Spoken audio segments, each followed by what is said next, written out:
Hello, Joop Schmidt here. I'm with a Mercedes-Benz 1991 E-Series and I'm under the seat, so you can see the seats have been removed to clean and the electric wiring has come off there. This little plug we have to re-solder, but now we have to get on the inside of it. Let me just try and put the phone down so I can film it to show you how to open up the side to get to the plugs. Okay, so these plugs can open up on the side.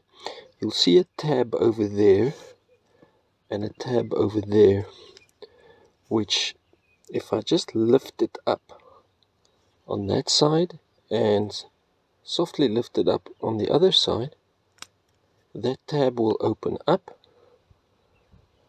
and you can remove the plug. Just make sure you have the right one going back in the right place.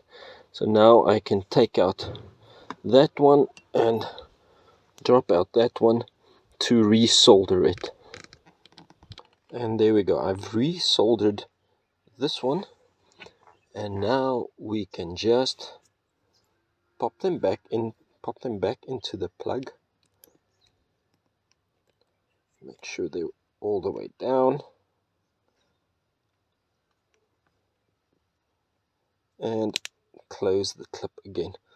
Isn't it great that Mercedes, I don't think they expected things to break, but how they just made provisions that if things do break, because they knew things would be vibrating, just have a way to repair it. I think that's quite cool. It's another reason I love Mercedes. Thanks so much for joining. See you in the next one.